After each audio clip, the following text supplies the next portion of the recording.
Lecture 65 हमारा start हो गया जी, क्या 1 का। अच्छा जी, ये एग्जाम्पल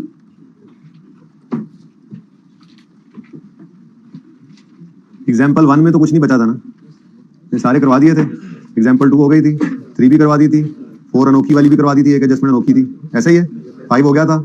अच्छा, अब 6 आपको दिया था होमवर्क में और उसका सोल्यूशन आपको दिया था ये।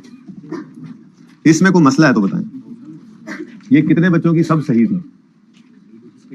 अच्छा, अब इसमें ना बच्चों को मसला आ रहा है, मैं ओरिजिनल रॉन्ग भेज दूंगा, मैंने बनाई तो थी लेकिन मैंने कहा था चलो कोई बात नहीं, डायरेक्ट हो जाएगा। जरा आप लोग क्विकली ओरिजिनल रॉन्ग अगर देख लें तो, या इनको भेज दूं बना के, फिर पीडीएफ भेज दूंगा एक्सेल की शीट में से, ठीक है।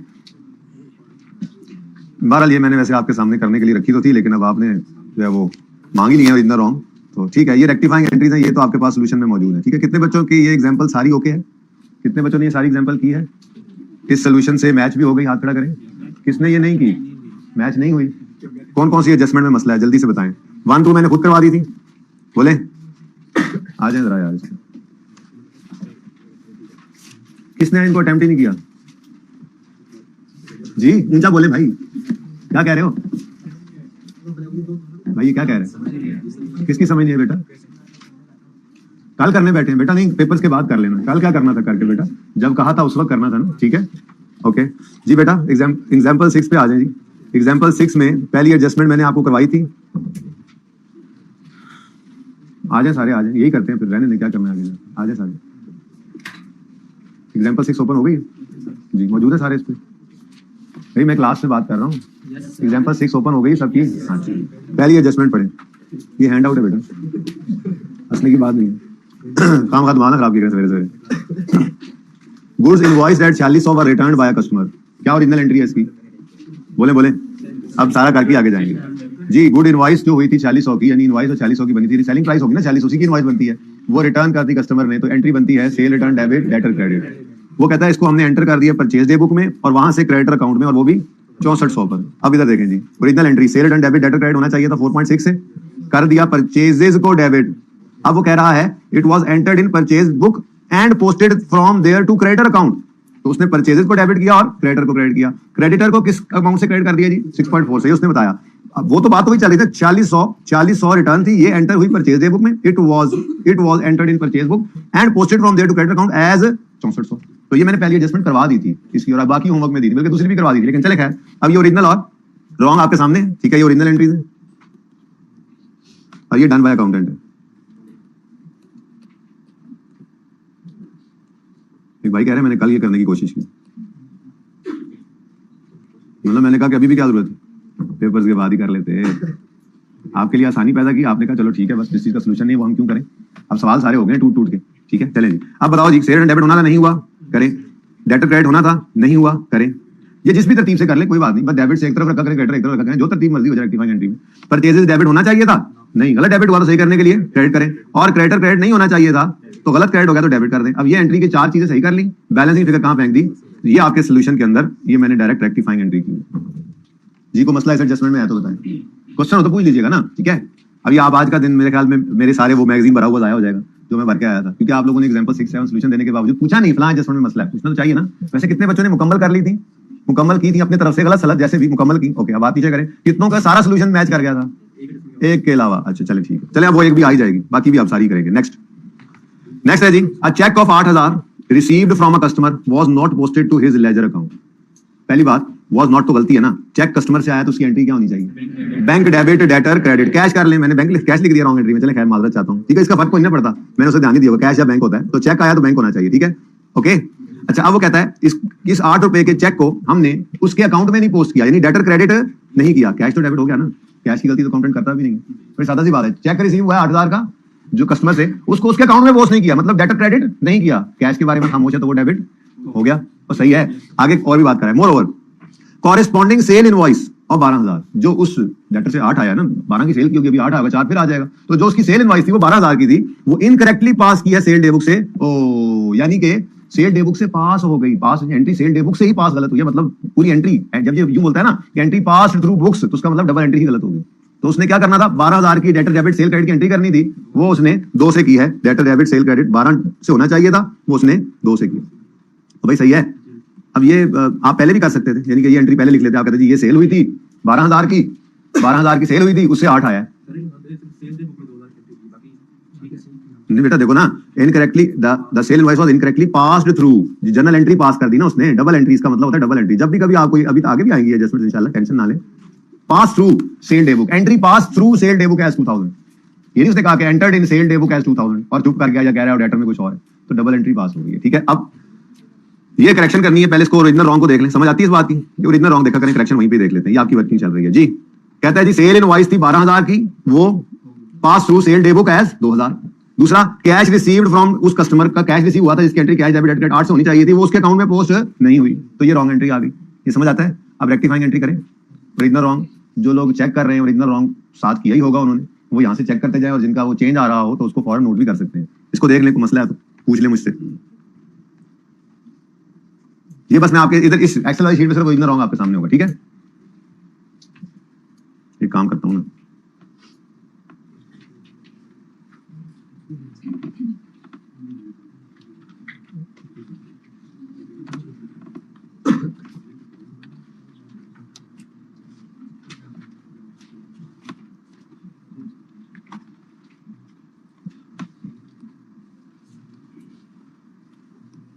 ये ताकि आगे चलता ही जाएगा, फिर बार बार क्या करना।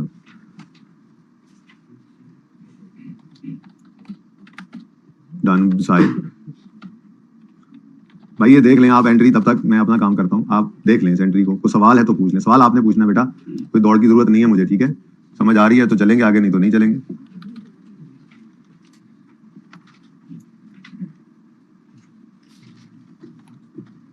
बल्कि ये तो यहां से दिखाने की जरूरत नहीं है।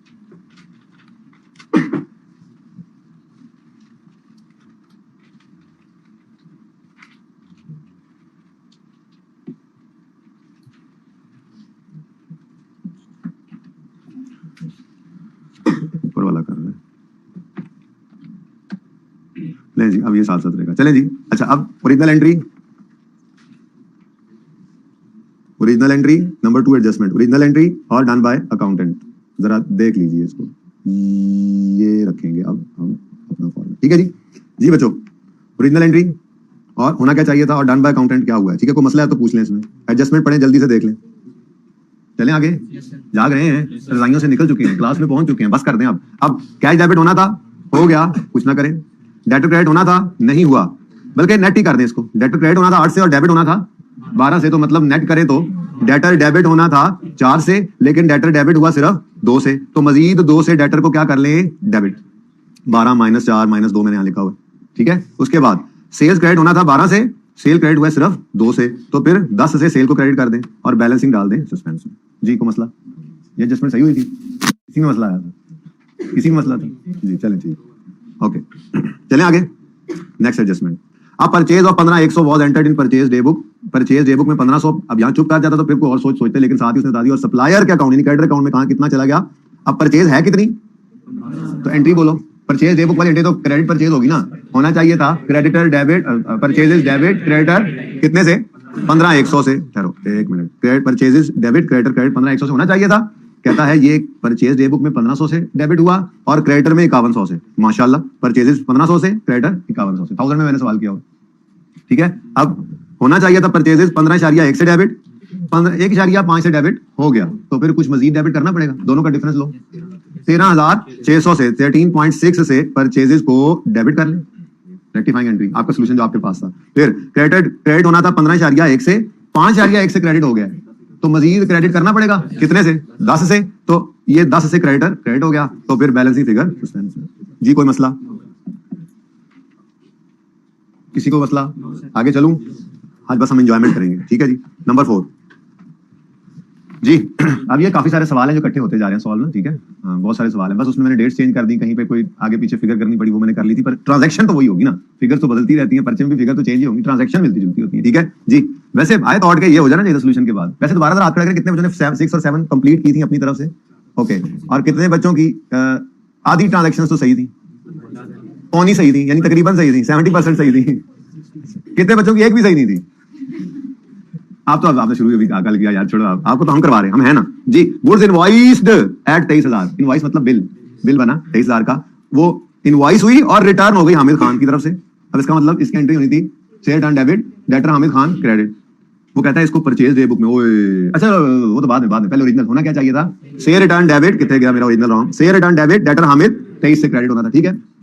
वो कहता है इसको एक तो उन्होंने परचेजेस में डेबिट कर दिया और वहां से पोस्ट कर दिया हामिद खान क्रेडिटर को, हमाद खान, ओके बंदा भी हो गए, उसको भी ऐसे भी लिखा लगा हुआ बेचारे को, ठीक है। अब होना चाहिए था share return debit debtor credit, debtor Hamid credit 23 से कर दिया परचेजेस डेबिट और वहां से एक क्रेडिटर के अकाउंट के अंदर जब वो पोस्ट कर दिया तो 32 से वो अजीब सी एंट्री कर दी उसने, क्रेडिटर हमाद को क्रेडिट कर दिया, तो परचेजेस 23 से डेबिट करके और इधर 32 से क्रेडिटर हमाद को क्रेडिट कर दिया। जरा पढ़ लें इसको, ओरिजिनल और रॉन्ग एंट्री देख लें। Original share return debit debtor credit होना चाहिए था 23 से, कर दिया उसने परचेजेस डेबिट और पोस्टेड वहां से posted from there posted to आ हमाद क्रेडिटर अकाउंट, ठीक है। देख लो जरा इसको, ओरिजिनल रॉन्ग समझ आती है। अच्छा ना, ये जो सस्पेंस वाली एडजस्टमेंट है मेरा रॉन्ग जरा मुश्किल करती है, तंग रॉन्ग करती है असल में, ठीक है। ओरिजिनल तो बड़ी आसान एंट्री होती है, खैर कोई बात नहीं, ये सारे पास पेपर क्वेश्चन बैंक की इकट्ठी है एडजस्टमेंट, तो ये हो जाएंगी तो फिर कुछ नहीं बचना, ठीक है जी। कल वाला हाँ तो टेस्ट की डिस्कशन नहीं बताऊंगा, ठीक है। अच्छा जी, आपका ओनर फिक्स एसेट घर ले जाए, कोई गलती नहीं है, आप रिकॉर्ड ना करें तो करना चाहिए था ना, यही तो गलती है। चले चले चले चले, आप ऑफिस के अंदर अपनी इन्वेंट्री यूज करने लग जाए, कोई रिकॉर्डिंग नहीं की, कोई एंट्री नहीं की, गलत है कि सही है, करना चाहिए था ना, तो गलत कैसे नहीं किया कुछ उसने, वो लेवल आगे था चला गया। अभी तो एक एक्रूवल का सवाल बनाऊंगा किसी टेस्ट में या टर्म टेस्ट में, उसमें एक्रूवल की सिर्फ एक्रूवल की करेक्शन कराऊंगा, फिर आप देखना, तैयार हो जाओ। तो ये हफ्ता हम करेक्शन पे लगा रहे हैं, रिलैक्स हो जाए, ठीक है। लेकिन कोई पता नहीं हफ्ते वाले दिन हम सेम इक्विटी शुरू भी कर दें, क्योंकि आज क्या है, बुध है, बुध जुमेरात जुमा 3 दिन हो गया तो हो गया, चले। अच्छा जी, गुड्स इनवॉइस डेट 23 जो कि रिटर्न हुई थी, तो share return debit debtor credit होना था 23 से, वो परचेजेस डेबिट और हमाद खान क्रेडिटर को क्रेडिट कर दिया 32 से, परचेजेस तो फिर 23 से ही डेबिट कर दी उन्होंने और वहां से 32 की क्रेडिट कर दी उन्होंने क्रेडिटर हमाद को, ठीक है। ये ओरिजिनल और डन बाय अकाउंटेंट समझ आती है, तो आगे चलूं। अब इसकी करेक्शन तो कोई मसला नहीं, शेयर रिटर्न डेबिट होना था, नहीं हुआ, करिए debit. Next, debtor Hamid credit होना था, नहीं हुआ, कर लीजिए ना, कितने से 23, और परचेजेस डेबिट कर दिया, गलत किया ना यार, सही करने के लिए क्रेडिट करें 23 से परचेजेस को, 32 से क्रेडिटर हामिद साहब बेचारे को क्रेडिट मार दिया उन्होंने, ठीक है। इसको डेबिट करके सही करें 32 से और सस्पेंस बैलेंसिंग आ जाएगा ये आपने। चलें आगे, जहां पे मसला और रोक लेना, पूछ लेना भाई, ओके। नेक्स्ट, चेक हुई ऑफ 13,500, मैंने फिर कैश लिख दिया उन्होंने, मुझे लगता है मैंने ध्यान ही नहीं दिया, खैर असल में कैश की एंट्री अकाउंटेंट बोलता नहीं, रेक्टिफाइंग एंट्री में वो कैश हो बैंक को तो आ नहीं रहा होता, ठीक है ना, उसकी लड़ाई को नहीं होती है। चले, check of 13,500 was paid to a creditor, रुक जाओ अब बल्कि आगे बढ़ लो, हु अलाउड, ये डिस्काउंट असल में बाद में कराया था, होमवर्क पहले दिया था, तो ये एडजस्टमेंट अच्छी इसको करा देना चाहिए, ठीक है। पहली बात, जब भी कभी ये एडजस्टमेंट आए, मैंने आपको कहा था 3 चीजें जो है ना वो आपने निकाल लिया करनी है, वो कौन सी 3 चीजें थी जी, ये मैं क्यों कर रहा हूँ, इससे इसको ऊपर ही ले लें जी बच्चों। आपको मैंने कहा था कभी भी डिस्काउंट आ जाए, अभी ये भी नहीं देखना कि डिस्काउंट अलाउ किया रिसीव किया है, अभी बस 3 फिगर्स निकालो, ग्रॉस कितने की एडजस्टमेंट, ये पढ़िए एडजस्टमेंट, ये ग्रॉस, डिस्काउंट और नेट, बाद में देखेंगे ये ग्रॉस रिसीवेबल है या पेएबल, डिस्काउंट अलाउड है या रिसीव, नेट पेड है या रिसीव, बाद में देखेंगे, फिलहाल तो ये चीजें चाहिए मुझे, ठीक है, ग्रॉस, डिस्काउंट और नेट। अब ये तरीका है डिस्काउंट वाली हर एडजस्टमेंट करने का, बड़े ध्यान से देखो, अभी काफी एडजस्टमेंट पड़ी है डिस्काउंट वाली, अभी करनी है हमने। वैसे गया है, मैंने इन्वेंटरी बस मुकम्मल करना है कल जाते जाते जो आप पे छोड़ा था, और बैड एंड डाउटफुल डेट्स तो आज वो भी करा दूंगा इंशाल्लाह, बैड डाउटफुल, हाँ जो मैंने सोचा था एक आधा सवाल करवाऊंगा वो फिर शायद कल पे चला जाएगा, रिवीजन उम्मीद हो जाएगी, ठीक है। ये 2 सवाल इतना टाइम नहीं लेंगे, आराम से हो जाएंगे आधे पौने घंटे में मैक्सिमम, ठीक है। लेकिन आपकी तसल्ली तो ऊपर है, ऐसे सब कुछ आते हुए कुछ ना आता हो ना तो ये बड़ी तकलीफदेह चीज होती है मेरे लिए। अच्छा जी, चेक 13,500 का पे किया टू अ क्रेडिटर, अभी क्रेडिटर है तो ग्रॉस पेबल था, मैं पेबल लिख देता हूँ, क्रेडिटर लिखूं, क्रेडिटर लिख देता हूँ, ग्रॉस क्रेडिटर है, डिस्काउंट अलाउ करना है हमने इसको, क्रेडिटर को पेमेंट करते हैं, डिस्काउंट अलाउ नहीं करते, रिसीव करते हैं, डिस्काउंट रिसीव होगा, और नेट क्रेडिटर जो कि हमने, यानी मैं यूं कहता हूँ ग्रॉस पेबल, जरा अच्छा लगेगा, आसानी है, और डिस्काउंट रिसीव कर लिया आपने तो फिर नेट पेड कितना बनेगा, ये इस तरह से लिख लेते हैं। अच्छा अब ये बेशक ना अभी भी ना लिखो, ठीक है, बस मुझे ये बताओ डिस्काउंट कितना है और पैसे कितने पे किए। चेक 13,500 का है तो ये नेट अमाउंट होगी या ग्राउस, नेट होगी या ग्राउस, क्योंकि पेमेंट तो नेट ऑफ डिस्काउंट कहते हैं ना, डिस्काउंट आ रहा हो तो इस इक्वेशन के अंदर हमें 3 में से 2 चीजें मिल गई। पहली चीज 13,500 नेट अमाउंट है, दूसरी चीज डिस्काउंट की परसेंटेज 10% है, तो फिर नेट अमाउंट 90 होगी और ग्रॉस अमाउंट 100 होगी, और ये मैंने आपको सिखा दिया था उस फॉर्मूला के अंदर, जब मार्कअप मार्जिन सिखाया था मैंने कहा था बड़ा कीमती फॉर्मूला, हर जगह चलेगा। अब मुझे ये तीनों चीजें चाहिए, तो कोई सी एक चीज इन दोनों में से निकाल लो, कोई एक निकाल लो, दूसरा बैलेंसिंग, क्या निकालना पसंद करेंगे, ग्रॉस अमाउंट, ठीक है जी, ग्रॉस अमाउंट निकालते हैं, हम कहते हैं जी 13,500 नेट है, ये असल अमाउंट का 90% है, मुझे असल अमाउंट चाहिए, ग्रॉस चाहिए, तो इसको मल्टीप्लाई कर दूंगा 100 से, तो आंसर क्या आया, यानी 1500 15,000 ये रिसीव या पे, वो बाद में देखते हैं। 15,000 ग्रॉस अमाउंट थी, 15,000 ग्रॉस अमाउंट थी। अब इसको बैलेंसिंग निकाल लो, 1500 का डिस्काउंट आ गया तो नेट अमाउंट आ गई 13,500। आप ये भी पहले निकाल सकते थे 10%, ये निकालना होता तो डिवाइड बाय 90 × 10 कर देते। ये तीनों चीजें पहले पूरी करनी है, उसके बाद देखना है। यानी कि सबसे पहला स्टेप क्या है, हम देखेंगे सवाल के अंदर हमें ग्रॉस गिवन है या नेट, उसके बाद डिस्काउंट की परसेंटेज देंगे। डिस्काउंट की हर एडजस्टमेंट ऐसे ही होगी, ठीक है। सबसे पहले क्या देखना है, सवाल में हमें ग्रॉस गिवन है या नेट। उसने बोला पेड, चेक ऑफ इतने वॉज पेड, मतलब अगर डिस्काउंट हो तो फिर पेमेंट या रिसीट तो नेट अमाउंट की होती है, तो चेक तो नेट अमाउंट का बनेगा ना। बोलो अगर डिस्काउंट हमें अलाउ हो गया तो हम घर से चेक क्या ग्रॉस अमाउंट का बना के जाएंगे? नहीं, नेट अमाउंट का ही बना के निकलेंगे, हमें तो 10% डिस्काउंट मिल गया। बात समझ आई? तो सवाल में गिवन था चेक ऑफ 13,500, तब चेक ऑफ 13,500 देखा तो हमने कहा लो जी ये तो नेट अमाउंट है, ये क्या है? नेट। अगर ये नेट है तो फिर हमें ग्रॉस भी चाहिए और डिस्काउंट भी चाहिए। अब देखते हैं आगे क्या गिवन है। वो कहता है ये हमने पे किया ऐसे क्रेडिटर को जिसने अलाउ किया था 10% कैश डिस्काउंट, ठीक है। तो फिर हमने, अगली तो गलती है ना, हमने ये अमाउंट बना ली। अब इससे हमने पहले करनी है ओरिजिनल एंट्री कंस्ट्रक्ट। मुझे बताओ अगर अब ये क्या है? पेमेंट है, ये ग्रॉस पेबल था, डिस्काउंट रिसीव किया और नेट पेमेंट की। अब इसकी एंट्री पास कराओ। मैंने आपको करवाया था डिस्काउंट के रिवीजन में, हमने पेमेंट की तो बैंक क्रेडिट, बैंक को चेक था ना इसलिए बैंक क्रेडिट कितने से? 13,500 से। क्रेडिटर कितना था? तो क्रेडिटर को डेबिट कर दो पूरे। और फिर हमने कहा था कि हमने यूं कहा था कि जी जिसको 15 देने थे उसको 13,500 देकर काम चल गया, तो नफे की बात नुकसान की बात? फायदा हो गया कितना? इसको कहां पे फेंक दो? परचेजेस में। वैसे ये क्या है? डिस्काउंट अलाउड है, लेकिन आजकल हम इसको कहां कर दिया करते हैं? Credit received. ओके इनकम है, ठीक है जी, सॉरी जी, बैंक। ओके ये ओरिजिनल एंट्री बन गई। हाँ भाई समझ आती है? पहले ओरिजिनल एंट्री बनानी है, उसके बाद देखना है हाँ भाई उसने क्या किया। तो पहले ये ओरिजिनल एंट्री समझे। हर डिस्काउंट की एंट्री, ये हमने पेमेंट किया, कल को हमें रिसीट भी हो सकती है, डेटर भी आ सकता है, तो उसमें क्या होगा? बैंक डेबिट नेट अमाउंट से, डिस्काउंट अलाउड डेबिट सेल में, और डेटर क्रेडिट फुल अमाउंट से। फुल एंड फाइनल सेटलमेंट होती है ना। 1500 के बदले 1350 ले लिया हमने, 10% उसको डिस्काउंट दे दिया अगर हमारा डेटर है। और यहाँ पे हमने पेमेंट की क्रेडिटर को 13,500 की, देने थे 1500, उसने हमें अलाउ कर दिया। तो ये दोनों तरफ एडजस्टमेंट जा सकती है in the books of seller. वही एडजस्टमेंट दूसरे की किताबों में, बाहर की किताबों में भी होगी। सही है? तो इसमें कोई मसला तो नहीं है। अब देखते हैं जनाब इन्होंने क्या किया। कहता है but the payment was posted to purchases account as 1350 होल। पेमेंट जो है वो कहां पे पोस्ट कर दी? परचेजेस, और वो भी कितने से? 1350 ओनली से, ठीक है। अब दूसरी चीज के बारे में खामोश है। द पेमेंट वॉज पोस्टेड, तो पेमेंट की अमाउंट पे कितनी होगी भाई? नॉर्मली वो गलती करता नहीं है कैश की, और चुप भी है इस बारे में, तो 13,500 की एंट्री 13,500 सी हुई, ठीक है जी। अब करेक्शन कर लें इसकी। अब आपके सोल्यूशन के अंदर रेक्टिफाइंग एंट्री ये इस तरह से हुई पड़ी होगी। क्रेडिटर डेबिट होना था, नहीं हुआ, कर लीजिए। मैं तो कहता हूँ ऐसे ही करा देता हूँ ओरिजिनल रॉन्ग दिखाने की बजाय। आप लोगों को पता नहीं क्या मसला हो रहा है कि समझ आ रही है? जैसे पहले करवा रहा था ओरिजिनल रॉन्ग दिखा रहा हूँ, समझ आ रही है ना? चलो ऐसी जो नई चीज होगी ना, जो मेरा दिल भी था करवाने का, जो मैंने नहीं करवाई हुई थी उस वक्त जब हो गया था, और वैसे भी अभी तक एक भी एडजस्टमेंट ऐसी नहीं करवाई। सस्पेंस तो समझा दिया, तो हर तरह की एडजस्टमेंट वो डिफरेंट आती जाएगी। डिस्काउंट की एक भी एडजस्टमेंट मैंने नहीं करवाई थी, करवानी है आपको। एक करवानी थी, आप बार बार करेंगे, जहां जहां आएगी बड़ी इंपॉर्टेंट एडजस्टमेंट होती है, आती है, अक्सर आती है, अच्छी एडजस्टमेंट है। लेकिन तरीका यही है, रिसीट हो चाहे पेमेंट हो, डिस्काउंट रिसीव्ड हो या डिस्काउंट अलाउड हो, तरीका यही है। पूरी करो, ओरिजिनल एंट्री करो, फिर उसकी गलती देख लो बस, ठीक है। तो the payment was posted to purchase account. अच्छा, पेमेंट जो थी वो पोस्ट कहां कर दी? वो कैश बुक में लिखा होगा ना 13,500, उसको पोस्ट कहां कर दिया? परचेज, और वहां पे भी एक सिफर खा गया। ओ कोई बात नहीं, रॉन्ग एंट्री लिख दी हमने। अब रेक्टिफाइंग एंट्री क्या है? क्रेडिटर डेबिट होना था 15 से, नहीं हुआ तो कर लें, ठीक है। ये 1000 में सवाल पे कर रहा था ना, तो ये मेरे ख्याल में ऐसे कर लेना चाहिए, है ना? आपके सोल्यूशन में इस तरह से होगा, है ना? और क्या ख्याल है? ऐसे ही था ना?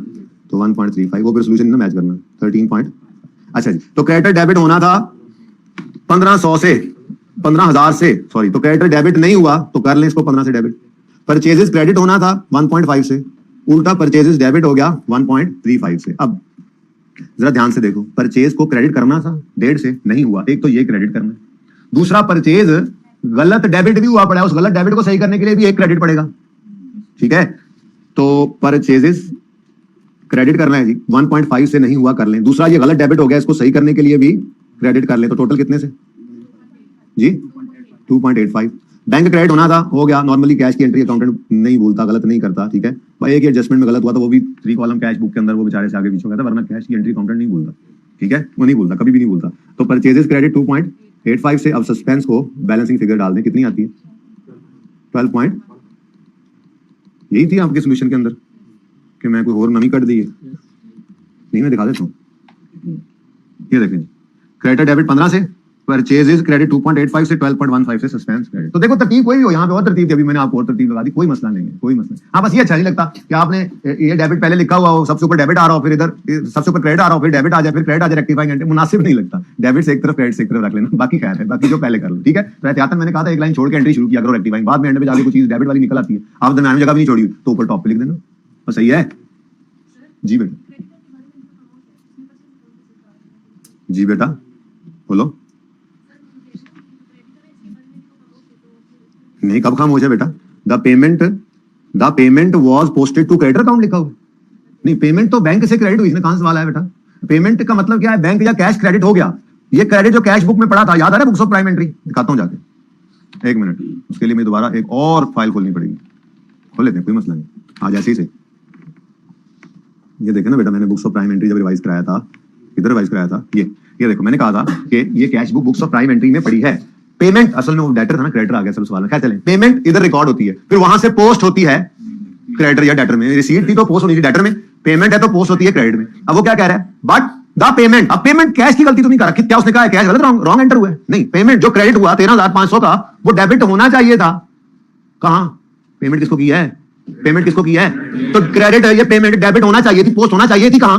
क्रेडिटर में ना। तो उसने क्या कहा? This was posted to purchase. यही तो गलती है बेटा, वो क्रेडिटर के बारे में कहां खामोश है? वो तो कह रहा है क्रेडिटर डेबिट नहीं किया, परचेज डेबिट किया। The payment was posted to, जैसे इधर लिखा हो, इधर लिखा हो, the receipt was posted to sale account. तो इसमें क्या गलत है? डेटर में क्रेडिट, ये डेटर में रिसीट क्रेडिट नहीं हुई, तो यही तो गलती है। डेटर क्रेडिट करने के बजाय सेल क्रेडिट कर दिया इस रिसीट को। अब हमारे सवाल में पेमेंट थी, तो पेमेंट को पोस्ट करना था क्रेडिटर की डेबिट साइड में। वो क्या कह रहा था? Payment was posted to purchases. कहां क्रेडिटर के बारे में खामोश है? बता तो रहा है क्रेडिटर डेबिट नहीं हुआ, खामोश है इसके बारे में। The payment was posted to purchase, तो पेमेंट के बारे में खामोश है कि पेमेंट किधर क्रेडिट हुई, वो ठीक क्रेडिट हुई है, वो बैंक में क्रेडिट हो गई, इसके बारे में खामोश है। डेबिट साइड के बारे में खामोश नहीं, क्रेडिट साइड के बारे में खामोश है। ओके, हाँ जी, देख लो जी, देख लो जी, देख लो, चलें आगे। ये मेरी फेवरेट एडजस्टमेंट ये थी, ठीक है। सुकून से कोई जल्दी नहीं है जी। नंबर 6, अब आगे आसानियां शुरू होगी। Goods invoiced at 5700 return by debtor, आगे ना पढ़िए तो मैं रिपीट टेलीकास्ट होगी, चलो खैर। Goods invoiced return by debtor, repeat हो रही है यार, इसी के ऊपर पढ़ के आ रहा हूँ, वो अलग है। चलो खैर, बताओ जी क्या एंट्री होनी चाहिए? सेल रिटर्न डेबिट डेटर, ये ओरिजिनल एंट्री होनी चाहिए। सेल रिटर्न डेबिट 5.7 से, ऐसे ही है। चले जी, sale return debit debtor credit. अब आगे पढ़ो, बड़े ध्यान से पढ़ना है, सुकून से पढ़ा करो, कोई बात नहीं, कभी गलती होगी, कभी सही भी होने लग जाएगा, खैर सही है। Were entered in purchase day book, sale return की एंट्री होनी थी, sale return debit debtor credit, वो एंटर कर दी परचेज डे बुक में। Whereas amount of debtor account was, अच्छा अब दोनों तरफ गलती बताई उसने, ये बात समझ आई बेटा आपको? अभी तक देखें, आपने पूछा था ना अभी, और भी बच्चे, ये अब दोनों एंड्स के बारे में उसने खुद बता दिए, अब खामोश नहीं रहा। पहली बात क्या बोली उसने? Cell return debit debtor credit होना था ना, सेल रिटर्न जो थी वो कहां डेबिट कर दी? परचेजेस में। तो एक तो डेबिट की गलती होगी, सेल रिटर्न डेबिट नहीं की उसने, परचेज डेबिट की। और दूसरी तरफ चुप होता, बस यहां में चुप कर जाता, हम कहते हैं इसका मतलब डेटर 5700 से सही क्रेडिट हुआ है, लेकिन वो चुप ना रहा, वो बोल पड़ा कि हमने डेटर को यहां से जो क्रेडिट किया, डेटर के अकाउंट में जो चीज रिकॉर्ड की वो 7500 कर दी। ट्रांसपोजिशन एरर लग गया ना, 5-7-7-5 बन गया। अब बात समझ आई? थोड़ा बेहतरी आएगी, इसलिए सवाल डिस्कस कर रहा हूं। तो cell return debit debtor credit होना चाहिए था 5700 से, लेकिन वो सेल रिटर्न को पोस्ट कर गया परचेजेस में। और अगर यहां मैं बार-बार कह रहा हूं, यहां बस करता, यहां से रिटर्न लिखा होता good invoice 5700 return by debtor were entered in purchase day book, pass through नहीं लिखा हुआ, enter in purchase day book. चुप होता तो मैं कहता इसका मतलब सेल रिटर्न डेबिट होना था, उसके बेस में परचेज डेबिट कर दिया। डेटर के बारे में चुप है तो वो सही क्रेडिट हुआ, लेकिन चुप कहां है? कह रहा है and whereas the amount recorded in debtor account was, अब दोनों तरफ, अब ओरिजिनल एंट्री 5700 से, रॉन्ग एंट्री परचेजेस डेबिट 5700 से, डेटर क्रेडिट 7400 से। अब रेक्टिफाइंग एंट्री क्या होगी? सेल रिटर्न डेबिट होना था, नहीं हुआ, कीजिएगा 5.7 से। डेटर क्रेडिट होना था 5.7 से, ओ ज्यादा क्रेडिट हो गया, तो सही करने के लिए क्या करें? अभी दोनों का डिफरेंस लें, 7.5 माइनस 5.7, 1.8 से डेटर को डेबिट कर दें, ये दोनों का डिफरेंस लिखा हुआ है, बच्चे में ऐसे लिखना बस आपने, ठीक है। नेक्स्ट, और परचेजेस कहां से डेबिट होता था यार? Purchase return, sorry cell return purchase debit होता है, गलत डेबिट किया है, सही करने के लिए इसको क्या करो? क्रेडिट कर दो 5.7 से, इसको क्रेडिट करो और सस्पेंस बैलेंसिंग। अब सस्पेंस मैं पहले भी लिख सकता था, बाद में भी आ सकता, तरतीब की कोई जरूरत नहीं, खैर चलेगा जी। ओरिजिनल, रॉन्ग, रेक्टिफाइंग आपके पास मौजूद, कोई मसला? तो चलिए आज का दिन कूल डाउन फेज है, सुकून से, जितने सवाल हैं मैं करवाऊंगा बस। कल एक स्टूडेंट ऑनलाइन की, हालांकि मीटिंग आई थिंक सीएमए की थी या FAR2 की, सीएमए की थी, FAR2 वाले कहां से, सीएमए की थी, उसमें एकदम से वो मीटिंग खत्म हुई और एक FAR1 के स्टूडेंट आया ऑनलाइन, और ने आगा मैं रिटर्न मैसेज किया, सर क्वेश्चन वगैरह समझ नहीं आ रहा, मेरा तो दिल टूट गया। मैंने कहा जरा माइक पे आओ, मैंने कहा क्या हुआ? कहते सर वो एग्जांपल 6 और 7 में 2 एडजस्टमेंट समझ नहीं आई। मैंने कहा ओ भाई, मैंने कहा अल्लाह का बंदा या बंदी जो भी था, ये 30 एडजस्टमेंट्स हैं टोटल, तुम्हें 2 समझ नहीं आई तो कहो मुझे 2 एडजस्टमेंट समझ नहीं आई, मेरा रात काट लिया। लेकिन फिर मैंने कहा भाई की बात सुनने के बाद कि खुद ही करवा दूं, पता नहीं और भी कितने होंगे जो डर से हाथ खड़ा कर रहे होंगे, लेकिन सवाल कोई नहीं किया हो ना, तो मैं तो अपनी तसल्ली कर रहा हूँ आज। ठीक है, अच्छा जी, यहाँ तक कोई मसला है बेटा, ये क्लियर है? चलूं आगे, सवाल हो तो पूछ लेना। अब ये ना, एक बार ये डिस्कस हो गया, घर पे जाके इनको एक सिटिंग में बैठ के करोगे, इंप्रूवमेंट आ जाएगी आपके ये सस्पेंस वाले सवालों में, बेहतरी आ जाएगी। ठीक है, इकट्ठे पढ़े ना। खैर अभी फिर 1 बाय 1 सवाल भी शुरू करने हैं। अगला हफ्ता पूरा नया टॉपिक चल रहा होगा, रोज एक सवाल करेक्शन फेरर का होगा, उसमें एडजस्टमेंट्स कोई नई नहीं मिलेंगी इंशाल्लाह आपको। जो नई बची हुई एडजस्टमेंट्स हैं वो भी मैंने अगले 2-3-4 दिन में करा के इस टॉपिक को खत्म करना है। लेकिन फिर वो तो मैंने करवाई ना तोड़ के, फिर जैसे आई कैप में सवाल आए हुए हैं वो सवाल फिर आपने 1 बाय 1 करने, तो फिर बिल्कुल ही पक्का हो जाएगा। आ जाता है 7-8 नंबर का सवाल, 7-8 नंबर को आसान ईजी मत लें, पक्का सवाल आ ही जा रहा है। अब वो आपकी किस्मत है, ऐसे अटेम्प्ट में ना आए, वरना तो हर अटेम्प्ट में आता है। ठीक है, अच्छा जी, वैसे करेक्शन ऑफ एरर चूंकि जा रहा है, इंट्रो में जा रहा है, तो इसलिए अगर ये इसकी आखिरी अटेम्प्ट हुई तो जरूर पूछेगा, कहेगा यार तो ये जा रहा है मेरे से, FR1 से जा रहा है, जाते हुए को जरा याद कर लें। अच्छा नेक्स्ट करें जी भाई, ये 6 एडजस्टमेंट तक सही है, 7 पढ़ लूं। चेक हुई of 10,000 receive from a customer, आगे ना पढ़ो, चेक हुई बैंक डेबिट रिसीव हुआ, बैंक डेबिट डेटर क्रेडिट कितने से? 10,000 से। तो ओरिजिनल एंट्री नहीं, ओरिजिनल एंट्री नहीं हुआ, original entry bank debit debtor credit होना चाहिए था। कितने गया?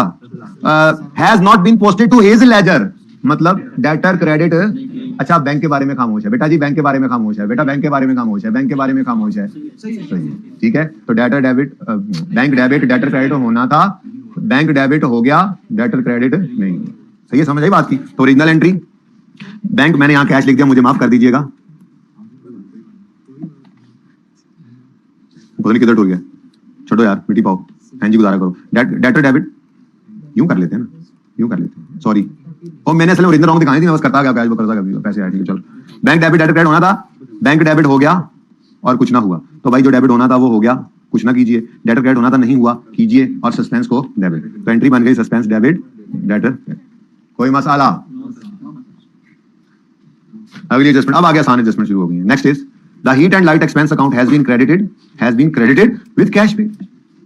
हीट एंड लाइट तो एक्सपेंस होता है ना, तो उसी बड़े वापडा से लगे हो, heat and light is your expense, heat and light expense debit, cash या बैंक क्रेडिट होना था, पर वो कह रहा है heat and light account has been credited with cash paid. अब एंट्री होनी चाहिए थी heat and light expense debit cash credit, वो कह रहा है कि heat and light expense credit हो गया है, दूसरे एंड के बारे में खामोश है, तो कैश की गलती करता भी नहीं अकाउंटेंट, लेकिन सवाल खामोश है तो सही किया होगा। अब original entry heat and light expense debit होना चाहिए था, कितने गया? 1500 से, और कैश क्रेडिट होना चाहिए था, हीट एंड लाइट एक्सपेंस भी क्रेडिट हो गया, कैश तो क्रेडिट ही है, खामोश है। अब डबल ट्रबल आ गया, डेबिट होना था, नहीं हुआ, एक तो ये डेबिट करेंगे, दूसरा गलत क्रेडिट हो गया, इसको सही करने के लिए भी डेबिट करेंगे, तो 3000 से डेबिट, कैश क्रेडिट हो चुका जो होना था, तो सस्पेंस मसला ओरिजिनल रॉन्ग। कोई 700 हो सकता है नोट कर रहे हैं, इसलिए मैं जरा थोड़ा सा रुक जाता हूँ। डन बाय अकाउंटेंट, क्या मतलब? तो बेटा उसके हिसाब से सही कर लेंगे, मसला ही कोई नहीं, ये तो कोई मसला नहीं जी। नहीं, अच्छा आप ये कह रहे हैं कि आप रेक्टिफाइंग एंट्री में 2 में से एक सही कर दें, दूसरा सही ना करें, तो आपको उससे एक का नंबर मिलेगा, यानी अगर उस रेक्टिफाइंग एंट्री का 1 नंबर था तो आधा आपको मिलेगा, आप करते जाना है। जो एंट्री समझ नहीं आ रही होगी उसमें जो कर दोगे, उसमें कुछ सही हो गया तो उसके नंबर मिल जाएंगे, जो नहीं सही होगा, एक एंट्री का 1 नंबर है ना, उसमें 2 इंपैक्ट्स हैं रेक्टिफाइंग एंट्री में, इसका मतलब 0.5 है। ठीक है, अगर कोई मतलब 4 रेक्टिफाइंग एंट्री में 4 फिगर्स आ रही हैं तो वो 2 नंबर की होगी, उसमें से आपकी 2 सही है तो 1 नंबर मिल जाएगा, 2 गलत में फिगर्स तो वो नहीं मिलेगा, जो आपने सही कर दिया उसका नंबर मिलेगा आपको इंशाल्लाह। ठीक है, वो करते जाना है, फिगर है जी, जाहिर सी बात है। अच्छा जी, उसके बाद आते हैं जी, वो कितने का सवाल ये रहा, ले जी, the insurance account contained a closing balance of insurance prepaid of, ये जैसे सवाल में गिवन थी ना, उसको जरा मैंने इस लफ्ज को बदला था, खैर चले छोड़िए, आपके समझिए सवाल। इंश्योरेंस अकाउंट का क्लोजिंग बैलेंस जो था इंश्योरेंस प्रीपेड का था 5 मिलियन, लेकिन बैलेंस को कैरी डाउन नहीं किया और ओमिट हो गया वो ट्रायल से, यानी कि ये तो एक्सट्रैक्शन एरर है ना। देखो ना, आपका इंश्योरेंस अकाउंट में क्लोजिंग प्रीपेड आ रहा था, कितना?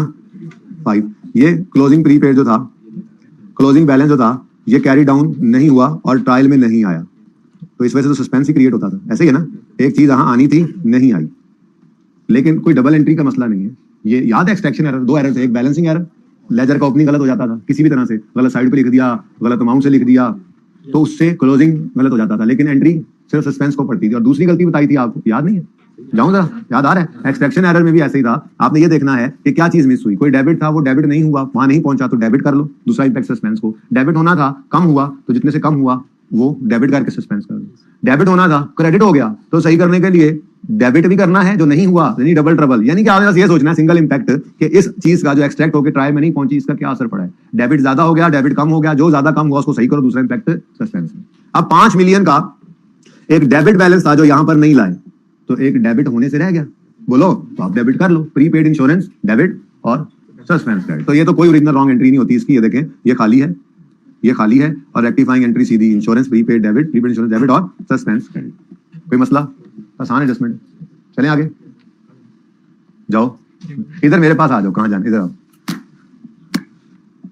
मतलब शरीफ आदमी समझता हूं मैं तुम्हें, नहीं लाकर अच्छा बच्चा। परचेज रिटर्न हैज बीन को बाद में, purchase return overcasted, purchase return has been overcasted.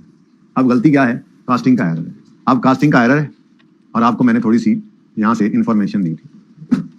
वो परचेज है, मेरे पास सेल है, चलो अच्छा है, सेल रिटर्न है, परचेज रिटर्न है, परचेज रिटर्न है। मिसाल के तौर पर सेल रिटर्न है मेरी, ये सेल रिटर्न 20 जमा 30 में कैलकुलेटर पे की और यहाँ पे 50 की बजाय मैंने 5 लिख दिया। अब क्या हुआ? सेल रिटर्न मेरी अंडर कास्ट हो गई।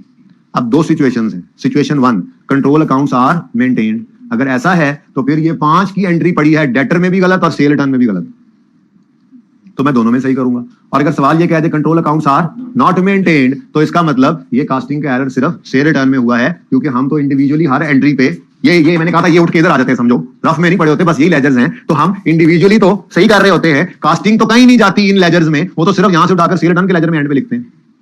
तो दो सिचुएशंस हैं, कंट्रोल अकाउंट मेंटेन हो रहे हैं तो सेल डे बुक या सेल रिटर्न डे बुक का कास्टिंग एरर डेटर और सेल या सेल रिटर्न और डेटर दोनों को हिट कर रहा है। और अगर कंट्रोल अकाउंट मेंटेन नहीं हो रहे तो सिर्फ सेल रिटर्न को हिट किया, या सेल का कास्टिंग एरर है तो सेल को हिट करेगा, दूसरी तरफ हिट नहीं करेगा। अब या तो सवाल बता देगा कंट्रोल अकाउंट मेंटेन हो रहे हैं, ठीक है, या चुप होगा। दो सिचुएशंस बल्कि, पहली तो या तो बता देगा कंट्रोल अकाउंट मेंटेन हो रहे हैं या नहीं हो रहे, या वो चुप होगा। चुप के केस में भी हमने यही अज्यूम करना है कि कंट्रोल अकाउंट मेंटेन नहीं हो रहे, ठीक है। अब ये क्योंकि डिफरेंट सवालों से एडजस्टमेंट उठी हुई है ना, तो मैंने एक सवाल के अंदर सिर्फ आपको ये लिख कर दिया था, अज्यूम करो only for this adjustment control account maintain हो रहे हैं, इसमें नहीं लिखा हुआ तो जिस सवाल में से उठाया था उसमें भी नहीं लिखा हुआ था, ये जिस सवाल से उठाया था उसमें लिखा हुआ था, इसलिए मैंने सिर्फ इस एडजस्टमेंट को अज्यूम करवा लिया। ये कोई एक बस मजबूरन एक सवाल बना दिया, कोई एक सवाल थोड़ी, तो आपको हर एक एडजस्टमेंट अलग अलग लेकर बेशक चला करें, कोई मसला नहीं, हम सीख रहे हैं। मैंने कहा था जरा सस्पेंस वाले सारे इकट्ठे कर ताकि सस्पेंस भाग जाए डर के कि यार अब ये नहीं जान छोड़ रहे, मैं ही चलता हूँ। अच्छा ये सवाल निस्बतन मुश्किल है, अगला बहुत आसान है, अभी जाएंगे ना उस पर 10 मिनट नहीं लगेंगे। अच्छा सुने, अब परचेज रिटर्न ओवरकास्ट हो गई, कहीं लिखा हुआ है कंट्रोल अकाउंट मेंटेन हो रहे हैं। अब परचेज रिटर्न ज्यादा हो गई है, ज्यादा, उसको क्या करना है? कम। अच्छा परचेज रिटर्न की पहले नेचर सोचनी पड़ेगी, नहीं मुझे नहीं याद, मैं भूल जाता हूँ, सेल रिटर्न याद रहती है, परचेज रिटर्न भूल जाता हूँ, तो मैं फिर परचेज से सोचता हूँ कि परचेज की नेचर डेबिट है, परचेज रिटर्न की क्रेडिट, यानी परचेज रिटर्न अगर बढ़ेगी तो क्रेडिट करना है और अगर कम होगी तो डेबिट। अब क्रेडिट नेचर की चीज है, ओवरकास्ट हो गई, गलती से ज्यादा रिकॉर्ड हो गई, तो सही करने के लिए कम कर रहे तो purchase return debit, purchase return debit. और चूंकि कंट्रोल अकाउंट मेंटेन नहीं हो रहे तो क्रेडिट को हिट ना करो, सस्पेंस, ठीक है। तो परचेज रिटर्न डेबिट, और अगेन कास्टिंग एरर, कोई ओरिजिनल रॉन्ग एंट्री वाला चक्कर नहीं है, कोई ओरिजिनल एंट्री नहीं, कोई रॉन्ग एंट्री नहीं, कास्टिंग एरर है, बस एंट्री बस उठाकर वहां पे लिखा था बस हमने, ठीक है। तो क्या आया जनाब इसका answer? Creditor debit, sorry purchase return debit और सस्पेंस क्रेडिट, ठीक है। बुक्स ऑफ प्राइम एंट्री से पहले होमवर्क मिला था, लेकिन बुक्स ऑफ प्राइम एंट्री होने के बाद ये एडजस्टमेंट हो जानी चाहिए थी, बस जाहिर सी बात है मैंने तो करवानी थी ना, तो करवा दी। अब चलें आगे। अब जी तो सवाल नहीं लगता, नहीं चीजें खुल गई हैं। Total sales of 26 December as per sale day book were 167, this was posted in trade receivable control account as 671। अच्छा ठीक है, ये तो उसने खुद ही बता दिया है, तो टेंशन ही कोई नहीं है। बहरहाल कंट्रोल अकाउंट अज्यूम क्या करना है, उसने खुद बोला है कंट्रोल अकाउंट है, तो बता दिया उसने। बहरहाल मैंने फिर भी तसल्ली के लिए लिख दिया था, उसको समझ आया कंट्रोल अकाउंट बन रहे हैं, उस सवाल में लिखा हुआ था ना। अच्छा आप सुनो, सेल डे बुक का टोटल कितना था? 167, तो इसकी एंट्री होनी चाहिए थी debtor debit cell return credit 167 से, क्योंकि कंट्रोल अकाउंट मेंटेन हो रहे हैं, तो कंट्रोल अकाउंट मेंटेन हो रहे हो तो इसका टोटल ये डेबिट डेटर कंट्रोल में, क्रेडिट सेल में होता है, ऐसे ही है। अब सेल रिटर्न का जो टोटल, सॉरी सेल का जो टोटल था कितना था? 167, वो पोस्ट हो गया डेटर कंट्रोल अकाउंट में 671 से, ठीक है। अब अगर आगे चुप रहता तो हम क्या अज्यूम करते? सेल 167 से सही क्रेडिट हुआ है। अब देखते हैं चुप है कि बोल रहे हैं, बस चुप है। अब चुप है तो इसका मतलब डेटर 671 से डेबिट हो गया, लेकिन सेल्स सही क्रेडिट हुई हैं 167 से, क्योंकि कंट्रोल अकाउंट मेंटेन हो रहे हैं तो इस टोटल अमाउंट की एंट्री पड़ती होती है। तो टोटल अमाउंट की एंट्री बनती थी डेटर डेबिट सेल क्रेडिट 167 से, लेकिन उसने डेटर कंट्रोल अकाउंट में कितने से रिकॉर्ड कर दिया? 671 से। अब दूसरे इंपैक्ट के बारे में क्या है? खामोश, तो फिर सेल सही क्रेडिट हुई। आ जाओ जी, original wrong. Debtor control debit sale credit होना चाहिए था 167 से, डेटर कंट्रोल 631 से डेबिट हो गया, सेल्स के बारे में चुप है तो वो 167 से क्रेडिट। अब डेटर डेबिट होना था 167 से, ज्यादा डेबिट हो गया, दोनों का डिफरेंस लो 504 से डेटर को क्या करना है, ये 504 से डेटर कंट्रोल को क्या करना है, क्रेडिट, और सेल तो सही क्रेडिट हो गई है, इसलिए सस्पेंस को बैलेंसिंग फिगर डाल। ठीक है, कंट्रोल अकाउंट मेंटेन हो या ना हो ये फर्क है। तो कंट्रोल अकाउंट मेंटेन नहीं हो रहे तो फिर कास्टिंग एरर जो भी होगा हमेशा सस्पेंस में जाया करेगा। अगर मेंटेन हो रहे हो तो फिर ध्यान से देखना पड़ेगा। फिर कास्टिंग का रही तो कास्टिंग एरर था नहीं, उसने कहा टोटल तो 167 ही था, पोस्टिंग करते हुए गड़बड़ हो गई। खैर चले, कोई सिंपल ट्रांजेक्शन जी को मसला ये जिस सवाल के अंदर से ये उठाई है ना, बैलेंस शीट नलतर वाला सवाल है, आई थिंक उसके अंदर एंट्रीज हुई पड़ी है, तो एंट्री वहां पे ऐसी नजर भी आएगी आपको सोल्यूशन में। खैर चलें छोड़े, हम तो सोल्यूशन देखेंगे नहीं, हम तो बस कहानी खत्म हो गया है ना जी। नहीं, उसने लिखा हुआ है कि अकाउंटेंट ने सस्पेंस को क्रेडिट जी बेटा, वो तो उसने ये लिखा हुआ है ट्रायल बैलेंस वाज बैलेंस्ड। देखो मैंने कहा था सस्पेंस दो वजूहात की बिना पे आता है। आपका ट्रायल जब बना उसमें डेबिट और क्रेडिट बराबर नहीं थे, इधर 10 था इधर 8 था, तो इसको हमने यहां पर 2 डाल के 10 किया। एक ये है, ये उसने किया है। दूसरा तरीका होता है कि आपको पैसे रिसीव हुए बैंक से, आपको समझ नहीं आ रही कि ये बैंक वाले पैसे 2 रुपए कहां से आए हैं, 3 रुपए कहां से आए हैं, तो आपने कहा फिलहाल इसको सस्पेंस में क्रेडिट कर दो। ये वाला काम उसने नहीं किया जो आप कह रहे हैं, ये होता है पोस्टेड टू सस्पेंस। वो तो ये कह रहा है कि डिफरेंस जो ट्रायल में आया था, असल में बस ये वो एडजस्टमेंट के अंदर लिखा होता है पूरे सवाल के अंदर। एनीवेज जो डिफरेंस ट्रायल में आया था वो हमने बैलेंस कर दिया सस्पेंस अकाउंट क्रिएट करके। ये एक तरीका ये है, तो इसमें कोई रॉन्ग एंट्री में सस्पेंस क्रेडिट नहीं होता। वो तो ये होता है कि सवाल खुद लिख के बताया, ऐसी एडजस्टमेंट भी शायद इनमें ना होगी तो आ जाएगी, है सही एडजस्टमेंट मुझे याद पड़ता है, लेकिन चूंकि वो डिस्काउंट्स और वो एडजस्टमेंट डिस्काउंट वाली थी शायद, इसलिए इन सवालों के अंदर नहीं पड़ी हुई, तो अभी जब जाएंगे किताब में तो नजर देख लेता हूँ। बल्कि चलो छोड़ो, आ जाएगी। अब वो मैंने बहुत डिफरेंट जगहों पे बैठा हूँ, वो बुक्स ऑफ प्राइम एंट्री वो प्रैक्टिस क्वेश्चन से भी ऊपर पड़ा, फिर मुझे जाना पड़ेगा और आना पड़ेगा। उसमें इस तरह से लिखा होता है कि एन अनआइडेंटिफाइड एक ट्रांजैक्शन है, पता नहीं शायद इनमें हो, नहीं तो मैं बस बता रहा हूँ ये ट्रांजैक्शन इस तरह की है, वो शायद इसी 10वें सवाल ये नलतर वाले सवाल में है कि an unidentified credit is appearing in bank statement. Bank statement में क्रेडिट नजर आ रहा है, यानी हमें पैसे आए हैं, तो बैंक डेबिट। अब समझ नहीं आ रही अकाउंटेंट को कि क्या हुआ, तो उसने टेम्परेरी लिखा होगा, सवाल में लिखा होता है कि temporary this amount was temporary credited to suspense account. अब ये होता है वो रॉन्ग एंट्री के अंदर सस्पेंस का रिकॉर्ड होना। यहाँ पे कहीं पे लग रहा है कि उसने डबल एंट्री करते हुए सस्पेंस क्रेडिट किया होगा, डिफरेंस से डेबिट किया होगा। बोलो, जबरदस्ती कर भी लोगे तो रेक्टिफाइंग एंट्री वही बननी है, जबरदस्ती करो भी तो, लेकिन कॉन्सेप्चुअली गलत बात है। उसने सस्पेंस क्रिएट किया है ट्रायल के डिफरेंस को पकड़ के, उसने रॉन्ग एंट्री करते, उसने एंट्री रॉन्ग कर दी, उसको पता ही नहीं लगा, उसने डेटर को डेबिट कर दिया गलत अमाउंट से, सेल सही क्रेडिट किया, उसको पता नहीं लगा, ट्रायल से डिफरेंस मिला तो उसने सस्पेंस क्रिएट किया। रॉन्ग एंट्री में उसने सस्पेंस नहीं डाला। ओके, दोनों बातों में डिफरेंस है।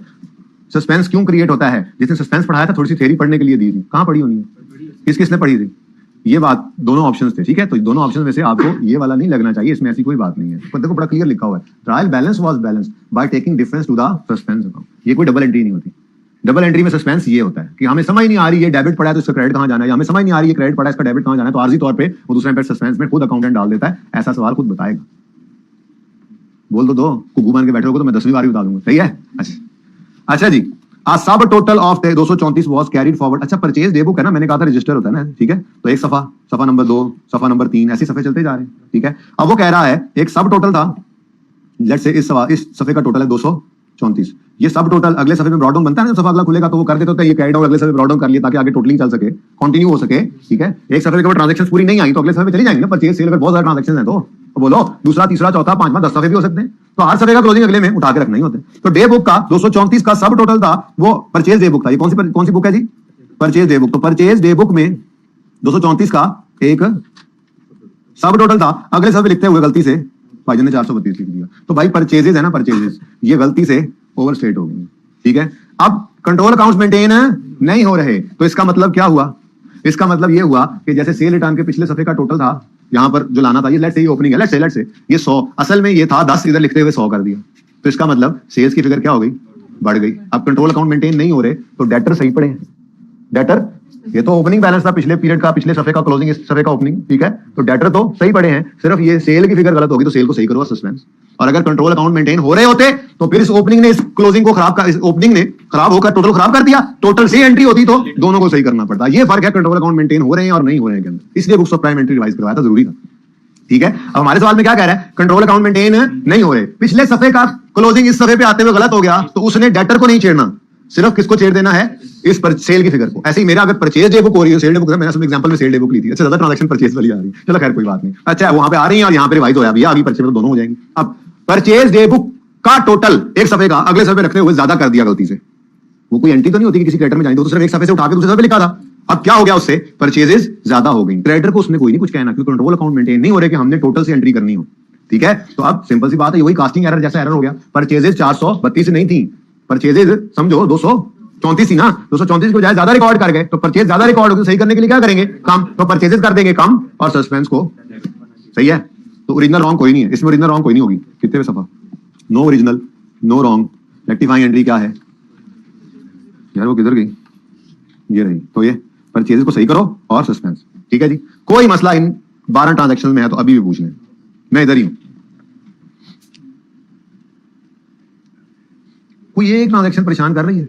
अब अगर आपको करना पड़े इस सवाल को तो आप कितनी देर में कर लेंगे, 5-7 मिनट में कर लेंगे। चलें, आपने घर पे फिर आज इसको 5-7 मिनट में कर लेना है एक बार। ठीक है, चलें आगे। चलें, नेक्स्ट क्वेश्चन है। एक तो मैंने लब नहीं दिया, सवाल के थे। ये सवाल हो गया, ये सोल्यूशन नहीं, ये सवाल हो गया, ये सोल्यूशन हो गया। ये प्रॉफिट के एडजस्टमेंट भी देख लो, वैसे तो मुश्किल काम नहीं होता। ये ओरिजिनल रॉन्ग हो गई। ठीक है, आपने पार्ट 2 भी शुरू करना है, हद होगी यार। अभी किया ही क्या हमने भी दुनिया में देखा ही क्या है। 5150 से आपने प्लस माइनस करना शुरू कर देना रेक्टिफाइंग एंट्री के अंदर से। ठीक है ना, तो रेक्टिफाइंग एंट्री से क्या निकालना है आपने, ये सेल रिटर्न, ये परचेज, इनकम एक्सपेंसेस, दूसरी एडजस्टमेंट में सेल्स, तीसरी एडजस्टमेंट में परचेज, चौथी एडजस्टमेंट में सेल रिटर्न परचेज, पांचवी एडजस्टमेंट में परचेज, छठी एडजस्टमेंट में सेल रिटर्न। ये एक जैसी ट्रांजैक्शन थी शायद, इसलिए सेल रिटर्न परचेज वाला जी। अगली में कोई इंपैक्ट नहीं, ये फिर कोई इंपैक्ट नहीं, फिर परचेज रिटर्न, फिर कोई इंपैक्ट नहीं, फिर परचेजेस। तो ये एडजस्टमेंट्स है। अब इधर देख लो, ये क्या है, सेल रिटर्न का डेबिट होना, सेल रिटर्न का बढ़ना है। सेल रिटर्न का बढ़ना दरअसल सेल की कमी है, तो ये प्रॉफिट में माइनस होगा। लेकिन इधर परचेज क्रेडिट हो रहा है, ये परचेज की कमी है, एक्सपेंस की कमी प्रॉफिट को, तो माइनस और प्लस। अच्छा, ये इंपैक्ट तो निकल ही आया उन्हें, इसको तो डिस्कस करने की जरूरत नहीं है, सोल्यूशन में मौजूद है, ये देखें। अगर नहीं हो तो फिर मुझसे पूछ लेना। ठीक है, मेरा सवाल था ना, मैंने किसी एक ऐसे फिगर लिख दी और जब आपको दे दिया बाद में याद आया, मतलब जब सॉल्व किया तो पता लगा कि तो इतनी एडजस्टमेंट पड़ी है कि ये जो है उल्टा प्रॉफिट से लॉस बन गया। कोई बात नहीं, अगर मैं पहले आप लोगों को सवाल देने से पहले सॉल्व करता ना इसको, तो मैं इस प्रॉफिट की फिगर को थोड़ा और बढ़ा 15-16 हजार कर लेता, ताकि ये सही होकर भी पॉजिटिव रहता। खैर कोई बात नहीं, खैर सवाल तो सवाल होता है, पर्चे में भी ऐसा हो सकता है कि आपने गलतियां इस तरतीब से की हुई हो कि आपका प्रॉफिट नजर आ रहा हो, है जी, तो सही करके लॉस बन सकता है, कोई मसला नहीं है। ठीक है, तो ये एडजस्टमेंट करने के बाद 5150 का जो प्रॉफिट था वो करते करते, असल में ये जो एंड पे 2 सवाल की जो एडजस्टमेंट आई ना, एंड वाले सवालों की, वो असल में बड़ी फिगर्स थी, ऊपर सवालों की छोटी फिगर्स थी, तो इस वजह से थोड़ा लॉस हो गया। कोई बात नहीं, ठीक है, सवाल है, उसका जवाब यही है और ये सही है। ओके, चलें आगे। अच्छा जी, एग्जाम्पल 7 पे आते हैं। अब ये जल्दी हो जानी है, अब पार्ट 2 स्टार्ट कर लें। आप करें पार्ट 2 स्टार्ट।